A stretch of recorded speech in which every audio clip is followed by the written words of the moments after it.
et des facteurs rhumatoïdes aussi qui reviennent négatifs. La radiographie standard, en règle normale, on peut avoir des lésions osseuses. Donc, on fait la radio standard s'il y a un signe d'appel et on peut avoir 4 stades selon la classification de Steinbroker. Pour le premier stade, il s'agit d'un gonflement des parties molles, une ostéopénie, bien une opposition périostée.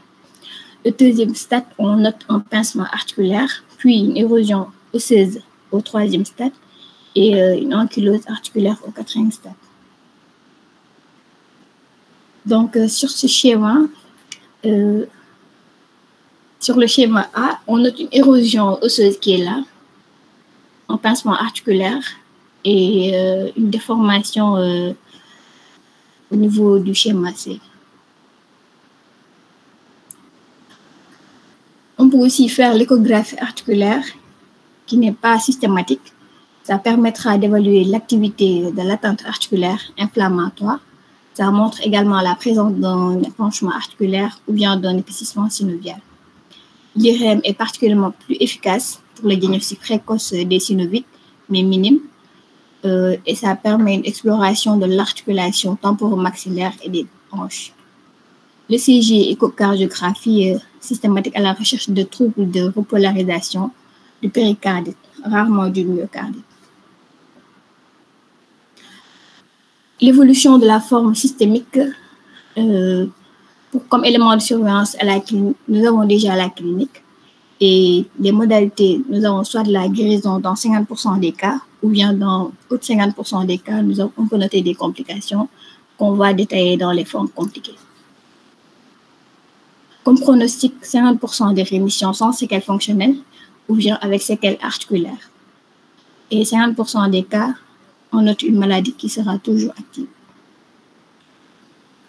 Alors, dans les formes cliniques, on va développer les autres entités de l'arthrite juvénile, à savoir les formes oligo-articulaires, polyarticulaires. Mais tout d'abord, on va parler des formes atypiques de la maladie de Still avec une courbe thermique qui est non typique, l'absence d'arthrite pendant plusieurs mois ou années, absence d'éruption maculeuse typique et on a souvent une éruption urticarienne dans les formes atypiques de la maladie de Still. Comme forme compliquée, nous avons le syndrome d'activation macrophagique, qui est la première cause de mortalité aiguë au cours de la forme systémique de l'arthrite juvénile idiopathique dans l'enfance. À la clinique, nous avons une fièvre qui est continue, associée à une altération de l'état général, une hémorragie cutanée ou muqueuse, une atteinte neurologique, une hépatosplénomégalie associée à des adénopathies et l'éruption dans ce cas est fixe. À la biologie, on note une leucopénie, une thrombopénie et ou une anémie. On peut avoir également une fibrinopénie ou absence d'augmentation du fibrinogène malgré une maladie inflammatoire active. Et on a aussi une élévation du taux de triglycérides sanguins à jeun, élévation de la ferritinine. À la biologie, toujours, on peut noter une hyponatrémie de dilution, une élévation des transaminases et ou des gamma-GT et la présence d'images d'hémophagocytose sur le myelogramme. Comme autre forme compliquée, nous avons le kyste synovial, lymphoïdème dans les formes inflammatoires, une déformation articulaire qui est liée à l'inflammation des articulations et on peut avoir surtout un retard de croissance, une amylose rénale ou bien des complications qui sont liées à la corticothérapie.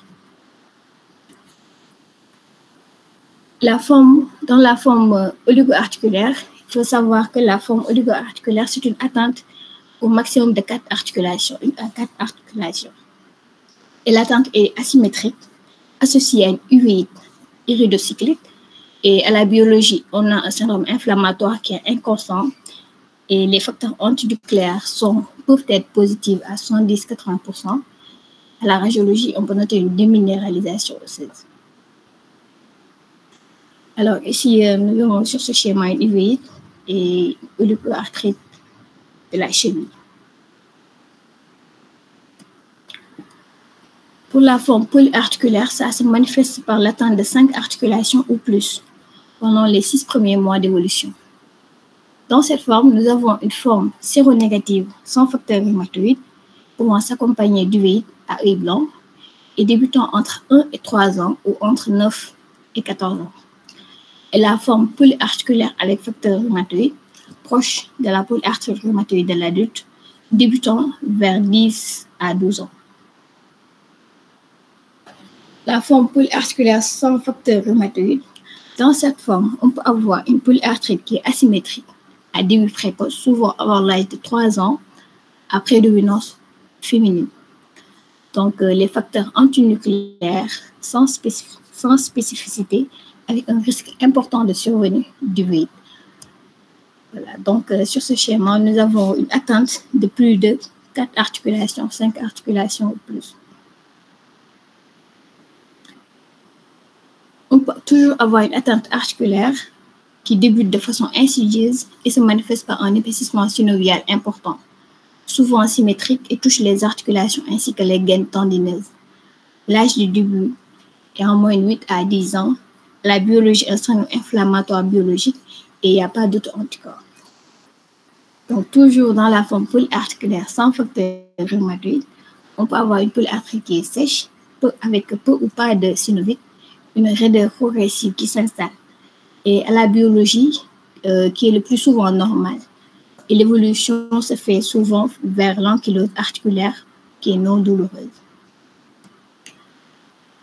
Pour la forme polyarticulaire séropositive, ça touche essentiellement les filles à partir de l'âge de 8 à 10 ans.